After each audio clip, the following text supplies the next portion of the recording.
Hai, selamat datang ke NY Channel, Motivasi Sihat. Di sini kita sembang santai pasal kesihatan mental dan fizikal. Sama ada korang tengah cari semangat baru, tips untuk kekal positif atau nak jaga kesihatan badan dengan cara mudah, channel ni memang untuk korang. So, let's go. Mesti anda pernah dengar kan, masa tengah sarapan, tiba-tiba ada yang tegur, jangan makan telur banyak sangat, nanti kolesterol tinggi.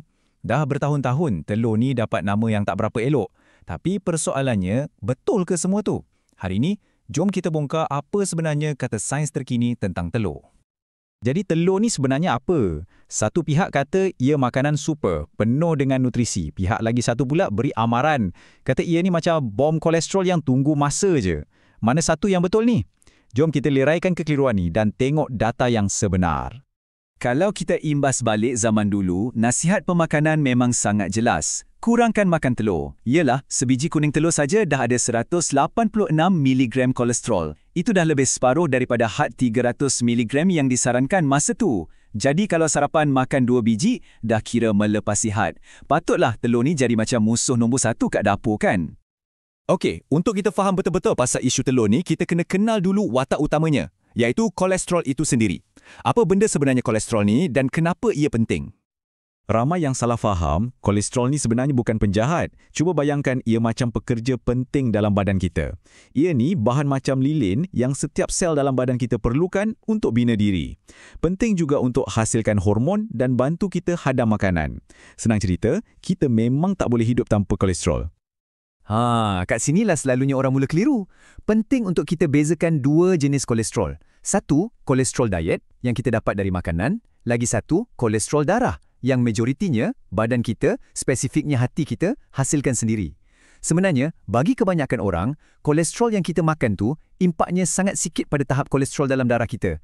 Badan kita ni bijak, dia ada sistem untuk kawal semua tu.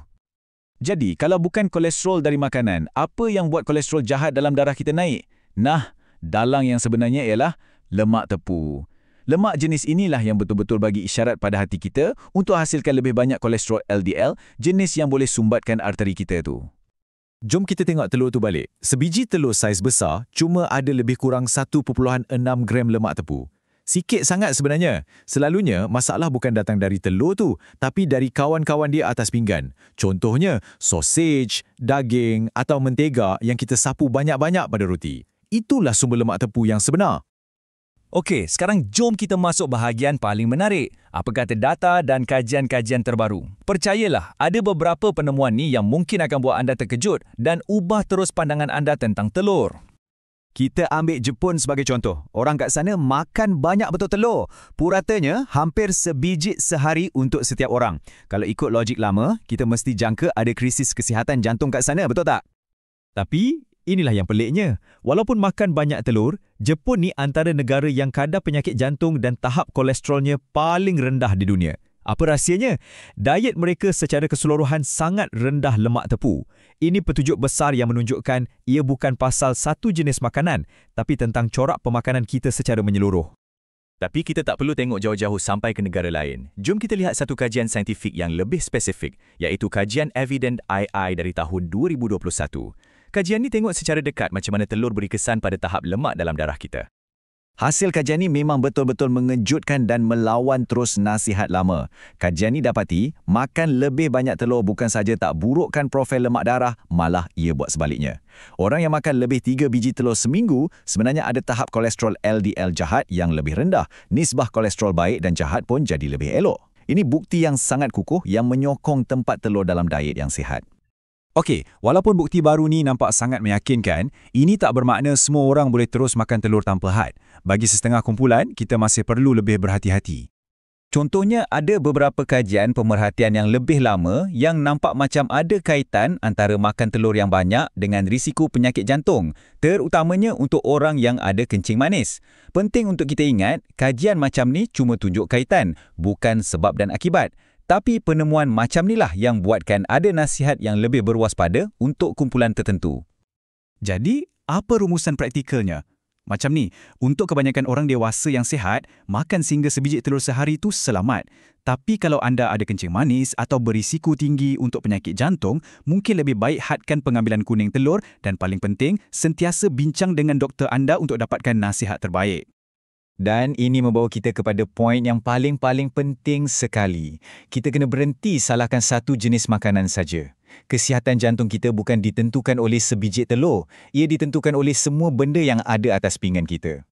Cuba bayangkan, sebiji telur rebus dimakan dengan sayur-sayuran segar dan avokado. Itu hidangan yang sangat berkhasiat. Sekarang, bandingkan dengan telur goreng yang dimakan dengan sosis proses dan roti putih. Nampak tak bezanya?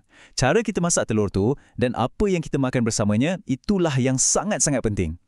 Malah, panduan pemakanan tempatan kita sendiri macam piramid makanan Malaysia dan konsep pinggan sihat Malaysia pun letakkan telur sebagai sumber protein yang disyorkan. Ia digalakkan sebagai sebahagian dari hidangan yang seimbang bersama sayur, buah dan bijirin penuh.